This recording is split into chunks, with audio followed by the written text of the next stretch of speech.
রাতের আকাশে বিকট শব্দের সাথে আগুনের গোলা, কেঁপে উঠল বাড়িঘর। অজানা আতঙ্কে সীমান্তবর্তী বাংলাদেশ সহ হলদিবাড়ির মানুষজন। বৃহস্পতিবার সন্ধ্যা প্রায় 6:45 নাগাদ ঘটনাটি ঘটে।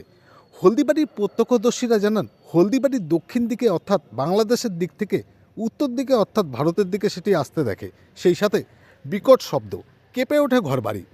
আগুনের গোলার আলোয় আলোকিত হয়ে যায় চারিদিক। সীমান্ত এলাকায় এমন ঘটনায় আতঙ্কিত হয়ে পড়েন মানুষজন।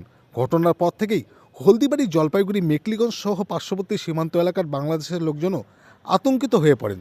কি বলছেন প্রত্যক্ষদর্শীরা, শুনুন। হ্যাঁ, আমরা খেলে এসে ওই তো হাসপাতাল মোড়ে রাজুর দোকানের পিছনে বসে চা খাচ্ছিলাম। তখনই হঠাৎ করে দেখি ফট করে চারিদিক আলোকিত হয়ে যায় এবং আমাদের মাথার খুব কাছ দিয়ে এরকম করে উপর থেকে জিনিসটাকে চলে গেল। তো যেরকম ওই তারা খসা আর কি সেরকমই দেখতে ছিল না জিনিসটা, এটা কিন্তু এত নিচ দিয়ে জীবদ্দশায় প্রথম দেখলাম। আকারে কত বড় ছিল? আকারে যেরকম ওই উল্কাপাত হয় আর কি আকাশ থেকে, ওরকমই ছিল, কিন্তু জিনিসটা খুব কাছ দিয়ে গেছে এবং পুরো জায়গাটা একদম আলোয় আলোকিত হয়ে গেছিল। আর ওটা যাওয়ার ঠিক কিছুক্ষণ পরে একটা শব্দ হয়, মানে এক্সপ্লোশন যেরকম হয় আর কি সেরকম একটা শব্দ হয় কিছুক্ষণ পরে। অনেকে বলছে যে বাড়িঘর নাকি অনেকে কাঁপুনি একটা হয়েছে। না, আমরা তো অ্যাকচুয়ালি খোলা আকাশের নিচে বসেছিলাম, তো সে সময় আমরা কাঁপুনি কোনো অনুভব করি নাই, কিন্তু আলো প্রচণ্ড রকম আলো ছিল, মানে আলোয় একদম চারদিকে আলোকিত হয়ে গেছিলো। কি মনে হচ্ছে এটা? জিনিসটা অ্যাকচুয়ালি কনফিউজিং জিনিস, কারণ এরকম জিনিস এর আগে দেখি নাই কখনো।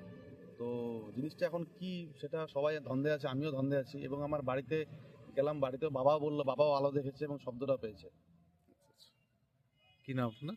আমার নাম অর্ণব দাস। ঠিক আছে, ধন্যবাদ। আমরা তিনজন দাঁড়িয়ে এখানে গল্প করছিলাম, তো হঠাৎ করে এখানে যেহেতু ফাঁকা জায়গা, দেখছি উপর থেকে আকাশে ঠিক মোটামুটি এখান থেকে 50 ফিটের মধ্যে হবে, এত বড় একটা আগুনের গোলা নিচের দিকে নামছে ফুল স্পিডে। তো বাকিদের দেখাতে দেখাতে প্রায় কাছাকাছি চলে আসছে, তারপর মাটির কিছুক্ষণ আগে দেখলাম আলোটা ভ্যানিশ হয়ে গেল।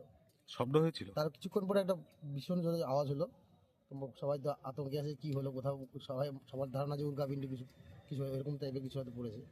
কি মনে হচ্ছে, সেটা কি উল্কাপিণ্ড? কিন্তু এখনো পর্যন্ত সেরকম কোনো খবর আসেনি। চারপাশে সবাই উত্তেজনায় আছে, যে আর ভয় পাচ্ছে কিছু কিছু সবাই, যে বাড়িতে ঘর বাড়ি কেঁপে উঠছে, অনেক আছে ভূমিকম্প হয়েছে, কেউ বলছে বোম পড়ছে, এক একজন এক এরকম চিন্তা। কোন দিক থেকে আসলো আলোটা? ঠিক আলোটা দক্ষিণ পূর্ব দিক থেকে আসছে। মানে সীমান্ত, মানে বাংলাদেশের দিক থেকে তো? হ্যাঁ, দক্ষিণ পূর্ব দিক মানে বাংলাদেশের সীমান্তই বলা চলে, ওদিক থেকে আসছে।